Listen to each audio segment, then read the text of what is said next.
very much. I can't quite believe we're a year on. I look around and I see quite a few familiar faces from this time last year. I think we're wiser, I think we're more experienced a year on. I think that's a euphemism for older as well.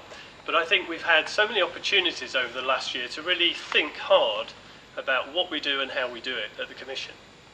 And to that extent, what we've done is review all the areas of work that we do. We've put together now with all the staff a strategic document that really shows the way ahead. And when we actually look back to see where we've come, over the last year really shone quite brightly in three very great areas. One, and the first, was we put a lot of time and effort into the very first experience that people have of sport at primary school level.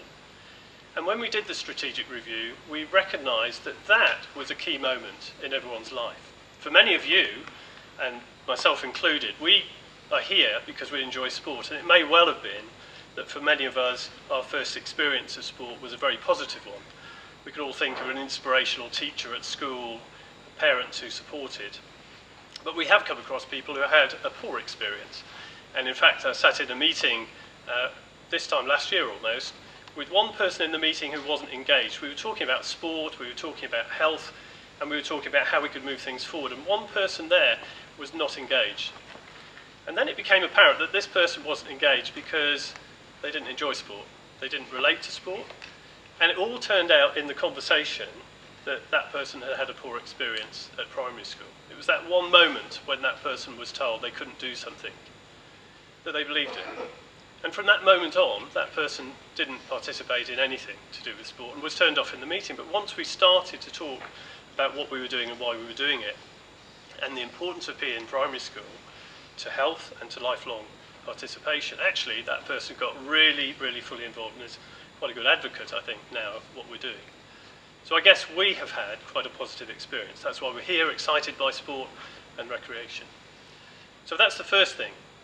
With Tom, who's left us now, but did a great job, with Ollie, Kerry, and Mark as well more recently, they put the work and effort into not just delivering PE in primary school lessons, but more importantly, to upskill the teachers who are non-specialist in primary schools. So they're the teachers who now have more skills, who can deliver even more exciting lessons and feel more confident to do it. So that's our starting point, the very first experience.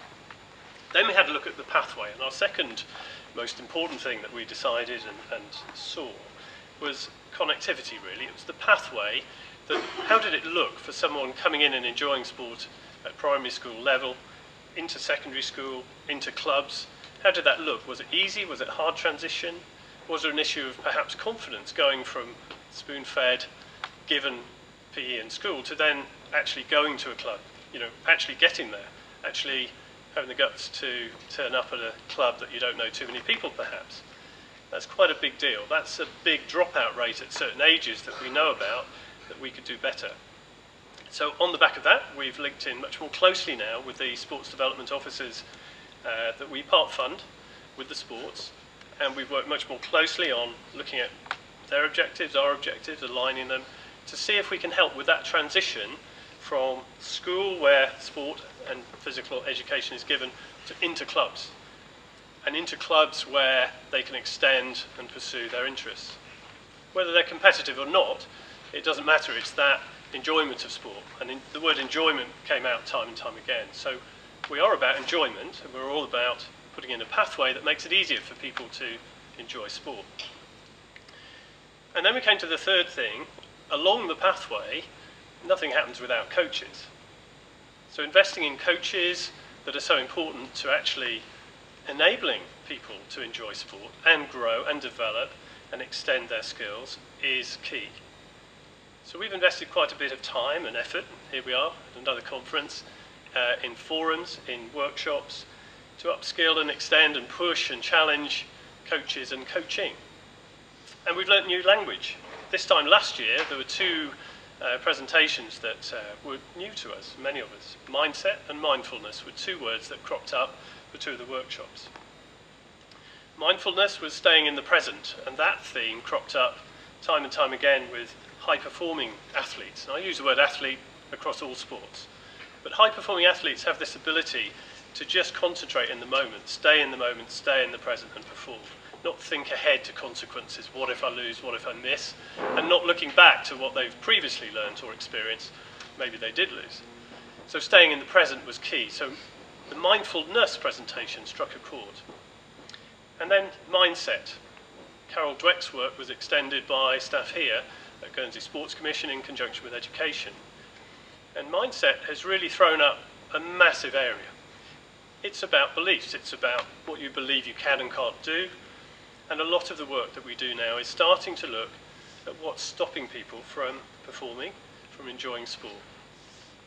So from all that strategic review, we came across all the areas about connectivity and what's stopping people, and we found it's not necessarily facilities. Facilities help, you need good facilities, you need good equipment, but it's all about people.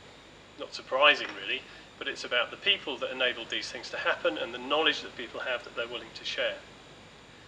Not all coaches, in fact the majority are not paid, most are voluntary coaches, and we celebrate the volunteers in Volunteers Week with their own awards too.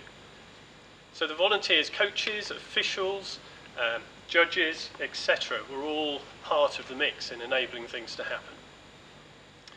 So where are we now? Well, 1 year on, we are older, we're definitely wiser, we're definitely now hungry for even more. We're hungry to learn a lot more from what the world is showing us about how people learn, how messages are understood, and how perhaps we can challenge different ways of coaching.